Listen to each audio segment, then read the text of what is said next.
Hello दोस्तों। तो आज के foundation of the nation current affairs की शुरुआत करते हैं। यहाँ पे हमारा यही एजेंडा रहता है कि दिन के जितने भी इंपॉर्टेंट आर्टिकल्स आए हैं, the most important ones at least, वो हम आपसे डिस्कस करें। ओके, तो आज 3 बहुत इंपॉर्टेंट आर्टिकल्स थे हिंदू के, जो कि आपको पता होने चाहिए।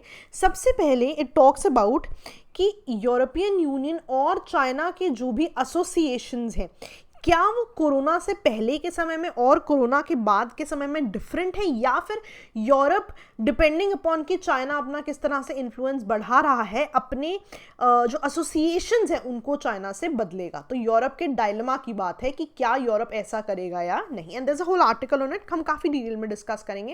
And this is very important because जब भी आपको मेंस में क्वेश्चन आता है पोस्ट कोरोना ऑर्डर के लिए, है ना, पोस्ट कोरोना इंटरनेशनल ऑर्डर या पोस्ट कोरोना जो भी चीज़ें बदली हैं, उनमें these things serve as very important example. Now again बहुत ज़्यादा न्यूज़ में था जो रीवा में आपका सोलर पावर प्लांट है, उसकी इनॉग्रेशन। तो उसका एक छोटा सा एनालिसिस है और इंडिया की सोलर स्ट्रैटेजी से क्या वो एग्जैक्ट मैच हो रहा है या कुछ इश्यूज हैं या कुछ शॉर्टकमिंग्स हैं, उस पर we'll be discussing. Then the third important article is about the urban health care. आपको पता है कि बहुत ही ज़्यादा अर्बनाइजेशन की बहुत ज़्यादा बात हो रही है। राधा यूपीएससी ने अर्बनाइजेशन पे कई बार सवाल पूछा है। अगर हम इसको और सिंपल शब्दों में समझें तो मोदी गवर्नमेंट का जो फ्लैगशिप प्रोग्राम था वो था स्मार्ट सिटीज प्रोग्राम, जो कहीं ना कहीं अर्बनाइजेशन की तरफ ही था, सिटीज को आप बेटर बना रहे थे। लेकिन कोरोना के समय ये पता लगा कि ये जो हेल्थ केयर है, जब भी हमने अर्बनाइजेशन की बात की तो हेल्थ केयर काफ़ी पीछे था, तभी तो इतनी सारी दिक्कतें आ रही है। आप देख रहे हो कोरोना अर्बन सिटीज़ को ज़्यादा अफेक्ट कर रहा है दैन द रूरल सिटीज़। तो कुछ उसका भी हम एनालिसिस करेंगे। Now this analysis is very important because कभी भी आपको स्मार्ट सिटीज़ का क्रिटिकल एनालिसिस आ जाए या अर्बनाइजेशन का एनालिसिस आ जाए तो definitely you can quote this as an example. ठीक है, तो ये तीनों आर्टिकल्स डिटेल में डिस्कस करते हैं। ईयू चाइना के डिलेमा की बात करते हैं। ठीक है, कि क्या ईयू को डिलेमा है, क्या उन्हें चाइना के साथ रहना चाहिए या नहीं रहना चाहिए, या फिर अपनी एसोसिएशंस को खत्म कर देना चाहिए। ठीक है, देखो अगर मैं चाइना के पर्सपेक्टिव या ईयू के पर्सपेक्टिव से देखूं तो अगर हम जीडीपी की टर्म्स में देखें तो चाइना और यूरोपियन यूनियन जो है 35% of global GDP in PP terms है। इसका मतलब देख रहे हो कितनी ज़्यादा इकोनॉमिक इन्फ्लुएंस है if both of them come together, right. Also कहीं ना कहीं चाइना ने हमेशा ही यूरोपियन यूनियन को बैक किया है। जैसे कि ये आर्टिकल कहता है कि अगर हम एक सिंगल एग्जाम्पल दें तो ये चीज़ प्रूव हो जाएगी कि चाइना कहीं ना कहीं रिस्पॉन्सिबल है यूरोप की प्रॉस्पेरिटी के लिए। वो कह रहे हैं कैसे? वो कह रहे हैं कि जो जर्मनी है, जहाँ पे यूरोप का पूरा इकोनॉमी डिपेंड करती है, जर्मनी की जो इंडस्ट्रियल वैल्यू है 37% बढ़ गई बिटवीन 95 टू 2012। कैसे? क्योंकि अगर इंडस्ट्री बढ़ रही है इसका मतलब है कहीं से तो आपको सप्लाईज आ रही हैं उस पूरे इंफ्रा को बढ़ने के लिए। वो सप्लाईज कहाँ से आई? एब्सोल्युटली जो लार्जेस्ट चंक था चाइना से आया। तो कहीं ना कहीं जर्मनी के यूरोपियन यूनियन के इकोनॉमिक पावर हाउस बनने में चाइना का बहुत ही बड़ा ज़्यादा हाथ है। इसलिए चाइना कहीं ना कहीं बहुत ज़्यादा रिस्पॉन्सिबल है for the prosperity of economic union. ठीक है, सॉरी, यूरोपियन यूनियन। तो ये चीज़ समझनी बहुत ज़्यादा इंपॉर्टेंट है। ठीक है, कि how important China is for EU. लेकिन बिफोर द पैंडेमिक, ठीक है, क्या यूरोप के कुछ डिलेमा थे? क्या यूरोप कुछ रेड फ्लैग्स देख पा रहा था? डेफिनेटली कुछ रेड फ्लैग्स थे। क्या क्या रेड फ्लैग्स थे? जो जेनेरिक रेड फ्लैग्स हैं वो तो होते ही होते हैं कि मान लो चाइना का बिहेवियर साउथ चाइना सी में कैसा है ना, इंडियन ओशन में कैसा है। अब आप बोलोगे कि अगर चाइना का बिहेवियर साउथ चाइना सी में किसी तरह का है, इंडियन ओशन में किसी तरह का, वो यूरोपियन यूनियन को कैसे अफेक्ट कर रहा है? Because it shows the idea of China in Asia. It shows कि चाइना के एम्बिशंस क्या है। तो यूरोप को कहीं ना कहीं अपने आप को उस हिसाब से ढालना ही पड़ेगा अगर उन्हें चाइना के साथ आगे बढ़ना है। ठीक है, तो ये तो कुछ रेड फ्लैग्स हैं जो हमेशा ही रहते हैं। चाइना के यूरोप के कॉन्टेक्स्ट में भी कुछ ऐसे रेड फ्लैग्स थे जो हमेशा से यूरोप ने नोट किए हैं। ठीक है, जो यूरोपियन यूनियन है इसको हमेशा से एक सिंगल एंटिटी के अलावा बहुत सारी छोटी छोटी एंटिटीज में भी चाइना ने हमेशा एड्रेस किया। फॉर एग्जाम्पल ईयू के साथ कलेक्टिव मीटिंग के अलावा नॉर्डिक कंट्रीज के साथ अलग मीटिंग हुई है, राइट। सदर्न यूरोपियन रीजन्स के साथ हुई है। ऑल्सो जॉइंट एक्सरसाइज हुई है नेवी की रशिया के साथ। ऑल्सो बहुत सारे ऐसे एक्विजिशंस हैं जो चाइना ने किए हैं। For example there is a company called Kuka which is a very important high tech company, Germany में, उसे टेक ओवर कर लिया, राइट। सिमिलरली ग्रीस में एक पर्टिकुलर पोर्ट को टेक ओवर कर लिया। इसका मतलब है कि चाइना ने हमेशा उसे एज अ एंटिटी नहीं देखा यूरोपियन यूनियन को, बल्कि उसके अलावा डिफरेंट पार्ट्स से भी अपनी एसोसिएशन बनाने की कोशिश की है, राइट। तो इस चीज़ को समझना बहुत ही ज़्यादा ज़रूरी है। लेकिन रेड फ्लैग्स क्या पैंडेमिक के बाद भी थे? तो आप देखोगे कुछ तो रेड फ्लैग्स वैसे के वैसे ही है ना, South China Sea, line of actual control, हाँ ना, this thing is increased. Why? Because Indian Ocean की जगह अब ये चीज़ आ गई है, ठीक है। अपार्ट फ्रॉम दैट जो हांगकांग के लिए अभी लॉ पास हुआ है, दैट इज वेल। तो कहीं ना कहीं रेड फ्लैग्स जो है बड़े ही हैं in terms of China with other countries. तो कहीं ना कहीं यूरोप उनका जो कोर्स ऑफ एक्शन है वो भी तो भाप गया है, that China basically wants to talk about a Asian century. हमने काफ़ी बार ये डिस्कस किया है कि चाइना अब जो है एशियन सेंचुरी की जगह चाइनीज सेंचुरी की बात कर रहा है, अपना ही दबदबा बनाना चाह रहा है। तो Europe definitely has a idea about that. Rather EU ने एक बहुत इंपॉर्टेंट स्टेटमेंट भी दिया था कि रशिया और चाइना ने काफ़ी इंगेज किया है कि डिसइंफॉर्मेशन दी जाए अबाउट दी कोविड-19 इन यूरोपियन यूनियन। हम सभी को पता है कि it started in China, so why there wasn't appropriate information in context of COVID shared with European Union. European Union का डेफिनेटली इसमें मुद्दा है, ठीक है। अब इससे हमें क्या लगना चाहिए कि यार इतने सारे रेड फ्लैग्स हैं, लेकिन क्या इसका मतलब ये है कि ईयू डेफिनेटली चाइना के साथ अपने एसोसिएशंस कम कर दे? बिल्कुल भी नहीं। Now this is what I been telling you कि कभी भी आप इंटरनेशनल रिलेशंस की बात करते हो, कोई भी चीज़ एब्सोल्यूट टर्म्स में नहीं होती, राइट। तो ऑल दो हमें लग सकता है इन रेड फ्लैग से कि दिक्कत तो होनी चाहिए एसोसिएशन में, लेकिन अब भी कोई ऐसी इशू नहीं है। हाँ, बस स्ट्रैटेजी में थोड़ी सी डिफरेंस है। जो ईयू है वो डायरेक्टली बोलता है कि हम भाई अगेंस्ट चाइना कैंप में नहीं जाएंगे, we will not follow US, we will not decouple from China.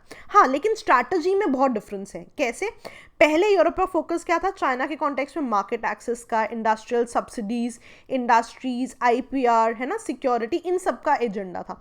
अब जो है इन सब के साथ साथ ईयू क्या करेगा कि जो चाइना की स्ट्रैटेजी है टुवर्ड्स ग्लोबल इंटेंशन, है ना, चाइना अपना दबदबा बनाना चाहता है, तो यूरोपियन जो है उनके साथ बैलेंस करेगा कि उनकी इकोनॉमिक को डिपेंडेंसी, को प्रोस्पेरिटी की चाइना भी प्रॉस्पर करे प्लस ईयू भी प्रॉस्पर करे, ताकि ईयू की सिक्योरिटी पर भी कोई दिक्कत ना आए।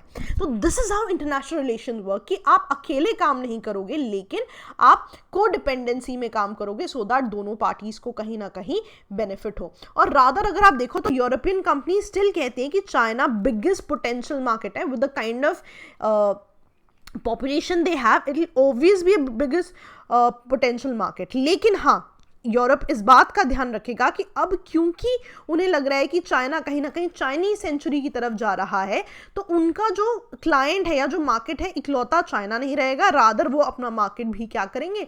डाइवर्सिफाई करेंगे ना। ये चीज़ें बहुत इंपॉर्टेंट हैं, ठीक है, क्योंकि अगर मान लो इस तरह के क्वेश्चन आ जाते हैं कि चाइना के जो भी चेंजिंग इंटेंशंस हैं उसका वर्ल्ड ऑर्डर पे क्या इफेक्ट पड़ेगा, राइट, तो वहाँ पे ये चीज़ें आप कोट कर सकते हो। सी यूजुअली क्या होता है ना, हम डायरेक्टली लिख देते हैं कि ईयू के इंटेंशंस क्या है, चाइना के या यूएस के क्या है, बट वहाँ पे when you quote these examples, that is what fetches you more marks. कई बार हम आपको मॉडल आंसर्स में भी ये चीज़ें बताते हैं कि it's very important to quote examples, ठीक है, एग्जाम्पल्स के ही मार्क्स हैं आपको, राइट। अगेन अब इसमें भी चाइना तो बहुत क्लैरिटी से कहता है कि चाइना, यूरोप और जापान जो हैं वो तीनों ही कहीं ना कहीं बहुत ज़्यादा पोटेंशियल अभी भी रखते हैं to gain a sort of order, right. अब इस पूरे में इंडिया कहाँ फिट हो रहा है, क्योंकि अब यूरोप को तो पता है कि चाइना कहीं ना कहीं अपना दबदबा बनाना चाहता है, तो इंडिया भी एक पार्टी है, सो इंडिया से भी वो प्रॉस्पेरिटी के रिलेशनशिप्स बनाएगा, है ना, कि उन्हें पता है कि इंडिया बहुत इंपॉर्टेंट रोल प्ले करता है peace and prosperity in the Indo Pacific. European इसको रिकग्नाइज करते हैं,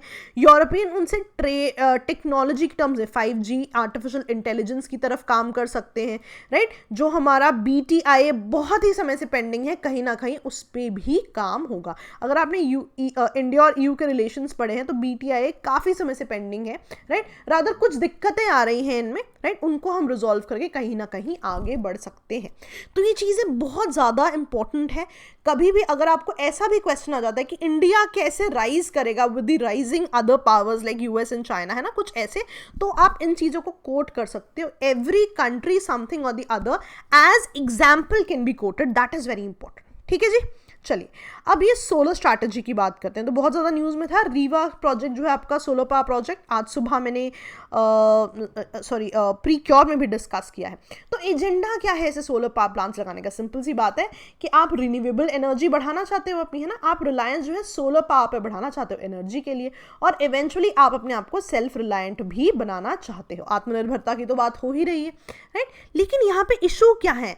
इशू बहुत सिंपल है कि सोलर एनर्जी में इंडिया अभी भी इनिशियल कैपेसिटीज पर ही है, राइट। इतना कि हेवी रिलायंस तो अभी भी चाइना पे ही है, राइट। आप सोलर एनर्जी में तो आगे जा रहे हो, लेकिन जो मैन्युफैक्चरिंग कैपेसिटी है सोलर सेल्स की वो अभी भी लो है। अगर आपने ये पर्टिकुलर पावर प्लांट लगाया भी है, इवन इन दैट केस आपका एजेंडा क्या है पेरिस क्लाइमेट डील के अकॉर्डिंगली, कि आपको सोलर पावर प्रोजेक्ट में 100 गीगावाट 2022 तक पहुंचना है। लेकिन अभी भी जो कैपेसिटी है रीवा प्लांट के बाद भी कहीं ना कहीं 50 गीगावाट पर ही है। तो ये कुछ मुद्दे हैं that you will have to address the moment you write an answer for solar issues, right. Solar power में इंडिया कहाँ है, दीज एग्जाम्पल्स विल हेल्प यू, ठीक है। अब वो कह रहे हैं आर्टिकल में कि चाइना ने बहुत बढ़िया किया। जब चाइना इंडस्ट्रियलाइजेशन कर रहा था उन्होंने इंपोर्ट एक्सपोर्ट पे तो काम किया ही, लेकिन डोमेस्टिक मार्केट पे भी बहुत ज़्यादा काम किया। डोमेस्टिक फ्रंट पे कैसा काम किया? उन्होंने फिनेंसिंग करने की ट्राई की सभी प्रोजेक्ट को, वेरी लो कॉस्ट फिनेंसिंग, और इंटेलेक्चुअल प्रॉपर्टी पे, राइट, बहुत ज़्यादा इन्वेस्ट किया कि लोग और ज़्यादा चीज़ें बनाने की तरफ जाएं। रादर गवर्नमेंट ने बहुत ज़्यादा सपोर्ट किया कि कौन सी टॉप टेक्नोलॉजीज़ हैं, किस तरह का रिसर्च एंड डेवलपमेंट होना चाहिए specifically in solar sector. In case of मान लीजिए पॉलीसिलिकॉन है या सोलर मैन्युफैक्चरर्स हैं अब्रॉड से, उन्हें एक्वायर करना, वहाँ पे लेके आना और वहाँ पे चीज़ें बनाना, एंड चाइना में चीज़ें बनाने के बाद उनको थर्ड कंट्रीज़ में लेके आना। तो कहीं ना कहीं चाइना ने जितना अपना डोमेस्टिक फ्रंट जो है सोलर पावर में आगे बढ़ाया है लो कॉस्ट फाइनेंसिंग के साथ, उतना ही बहुत ज़्यादा इन्वेस्ट किया है कि पहले अपनी कंट्री में टेक्नोलॉजीज आए और फिर हम उन्हें थर्ड वर्ल्ड कंट्रीज में भेजें, राइट। इसीलिए कहीं ना कहीं चाइना सोलर एनर्जी में हमसे बहुत ज़्यादा आगे है। अब इंडिया क्या कर सकता है? देखो बहुत सिंपल है, इंडिया जितना डिफेंस को स्ट्रेटेजिक सेक्टर मानता है सोलर को भी माने। पहला स्टेप तो आपने ले लिया है, आपने रीवा में प्लांट लगा दिया, वहाँ पे आप काम करें। प्लस क्योंकि आप इंटरनेशनल सोलर अलायंस के मेंबर हो तो बहुत ही इंपॉर्टेंट है आपके लिए कि एक तो आप मैन्युफैक्चरिंग करो इंफ्रा की, सोलर का जो भी इंफ्रा है, प्लस उनको लो और मिडिल इनकम कंट्रीज में आप आगे भी भेजो या उनकी मदद भी लो, then only you will be able to go ahead. And ये तो एक बड़े लेवल पे काम है, एक छोटे लेवल पे भी काम होना ज़रूरी है अपनी कंट्री में। फॉर एग्जांपल जैसे रेजिडेंशियल बिल्डिंग्स है, कमर्शियल बिल्डिंग्स है, वहाँ सोलर पैनल्स लगा सकते हैं आप। जो अर्बन स्ट्रक्चर्स हैं वहाँ पे सोलर पावर को आप लेके आ सकते हो। तो कहीं ना कहीं डोमेस्टिक फ्रंट पे भी आप काम करेंगे और इंटरनेशनल फ्रंट पे भी आप काम करेंगे, ठीक है जी, याद रहेगा। चलिए ना, स्मार्ट सिटीज़ की बात हो रही है यहाँ पे, रादर अर्बन हेल्थ केयर की। तो ये जो आप आर्टिकल पढ़ोगे इसे हम दो तरह से कोट करेंगे एंड में, I will tell you how. तो जैसे कोरोना वायरस क्राइसिस आया तो हमें पता लगा कि ये मेजॉरिटी अर्बन रीजन्स में क्राइसिस आ रहा है ना। अर्बन रीजन्स में दो तरीके से, पहला कि अर्बन रीजन्स में पब्लिक हेल्थ सर्विसेज की दिक्कतें हैं, प्लस इकोनॉमिक इशूज बहुत ज़्यादा आ रहे हैं, right. People are migrating back, जो हैं उनको जॉब्स नहीं मिल रही। इसका मतलब आप समझ रहे हो क्या है कि सिटीज़ इक्विप्ड ही नहीं है। तो बहुत सिंपल सी बात कर रही है पर्टिकुलर आर्टिकल में कि ऑल्दो सरकार का बेसिक एजेंडा क्या था, अर्बन डेवलपमेंट, सरकार का फ्लैगशिप प्रोग्राम था स्मार्ट सिटीज मिशन, जिसको कि 5 साल हो गए जून 2020 में। एजेंडा क्या था, 100 सिलेक्टेड सिटीज को आप स्मार्ट बना रहे थे, लेकिन अभी भी सिटीज़ जो हैं इक्विप्ड नहीं है। बहुत सारे ऐसे स्मार्ट सिटी मिशंस हैं जो कि बिहाइंड स्केड्यूल चल रहे हैं। और अगर मैं स्पेशली पब्लिक हेल्थ की बात करूं तो 5000 टोटल प्रोजेक्ट में से बस 69 जो है वो पब्लिक हेल्थ पे थे। 1% कॉस्ट भी आपका पब्लिक हेल्थ पे नहीं गया है। इसीलिए इवन दो अर्बन रीजन्स आगे बढ़े हैं, लेकिन पब्लिक हेल्थ के डोमेन में अभी भी पीछे हैं, राइट। और पब्लिक हेल्थ के अलावा जो इकोनॉमिक इश्यूज हैं या अदर इश्यूज हैं वो क्यों आ रहे हैं? क्योंकि डिसेंट्रलाइजेशन की प्रॉब्लम है कि जो आपकी लोकल बॉडीज हैं वो फाइनेंशियली एडमिनिस्ट्रेटिवली वीक हैं, अंडरस्टाफ्ड है। अंडरस्टाफ्ड का सबसे बड़ा एग्जांपल क्या है कि आशा वर्कर्स, राइट, वो क्या कर रही हैं, वो कहीं ना कहीं कॉन्ट्रैक्ट ट्रेसिंग कर रही हैं इन टर्म्स ऑफ कोरोना, जबकि वो उनका काम नहीं है। तो ये चीज़ें बहुत ज़्यादा इंपॉर्टेंट है ना। This will be very important जब भी आपको स्मार्ट सिटी मिशन का क्रिटिकल एनालिसिस आए या इन पे कमेंट करने को आए या अर्बनाइजेशन पे कमेंट करने को आए, because these are very important examples important है, that is why I am spending so much time on them. Now do you realise कि इसकी इंपॉर्टेंस इतनी है इन पब्लिक हेल्थ वाले मुद्दे की कि ये कॉन्स्टिट्यूशन में भी मेंशन्ड है। 74th अमेंडमेंट के हिसाब से पब्लिक हेल्थ बहुत ही इंपॉर्टेंट फंक्शन है, लेकिन even though it is mentioned in the constitution अभी भी इसकी इंप्लीमेंटेशन में दिक्कतें हैं, राइट। अब इसमें उन्होंने एक केस स्टडी ली है केरला की। वो कह रहे हैं कि केरला में द बेस्ट पार्ट इज कि पैंडेमिक को उन्होंने बहुत अच्छे से हैंडल किया, बिकॉज सारी चीज़ें उन्होंने एक सेंट्रल अथॉरिटी से नहीं मानी। When I say central authority, it can refer to the state government at the top level and central government at the top level as well। वो बोल रहे हैं कि उन्होंने कहीं ना कहीं लोकल गवर्नमेंट्स को बहुत ज़्यादा एड्रेस किया, ठीक है। और उन्होंने क्या किया, मान लीजिए लोकल गवर्नमेंट्स नहीं है, म्यूनिसिपैलिटीज़ नहीं है, कुछ ऐसी चीज़ें नहीं है, तो रेजिडेंट वेलफेयर एसोसिएशंस को भी इंक्लूड किया, ताकि छोटे छोटे लेवल पे छोटे छोटे रीजन्स में आप मुद्दों को रिजॉल्व कर सकें। Also one very important thing is उनका लोकल पब्लिक हेल्थ वेयर में इन्वेस्टमेंट बहुत ही ज़्यादा है। तो इसका एक और रीज़न पता है क्या है, ये मैंने पहले भी आपसे डिस्कस किया है कि ऐसे रीजन्स जो कि बहुत ज़्यादा इन्वेस्टेड होते हैं कि वहाँ पे पैंडेमिक्स आते रहते हैं या सुनामी जैसी चीज़ें आते रहते हैं, डिजास्टर्स आते रहते हैं, वो अपने इन सभी एसोसिएशंस पे बहुत ही आगे होते हैं। That is why states like Kerala is always hired into all these things ना। और क्या कर सकते हैं अब आगे, हम क्या करें अपनी अर्बन रीजन्स को बेटर करने के लिए? आप लोकल गवर्नमेंट की फैसिलिटीज़ बढ़ाइए, आप इन्वेस्ट कीजिए अर्बन पब्लिक हेल्थ सिस्टम में। अब आपके पास ऐसे प्रोग्राम्स तो हैं जो रूरल रीजन्स में लोगों को लाइवलीहुड दे रहे हैं, लेकिन अब नेशनल रीजन्स पे भी ऐसे लाइवलीहुड प्रोग्राम्स को आप प्रमोट कीजिए। फॉर एग्जांपल एक national urban employment generation programme डालिए आप, राइट, जिससे क्या हो, अर्बन रीजन्स में अब आप लोगों को काम देना शुरू करो। और ऐसा नहीं, केरला हमेशा से ये स्कीम चला रहा है और भी बाकी ऐसी स्टेट्स हैं जो इन स्कीम्स पे अब काम कर रही हैं। And one very important thing, हम बहुत सारे नए मिशंस के चक्कर में हम पुराने मिशंस जो हैं जिनको कि फोकस नहीं मिल पा रहा था, आज उन्हीं पे हमें काम मिला है, राइट। कहीं ना कहीं उनको भी स्ट्रेंथन करना बहुत ज़रूरी है। फॉर एग्जाम्पल हमने मनरेगा देखा था कि a lot of people were against the whole thing, लेकिन आज मनरेगा से ही हमें हेल्प मिली है।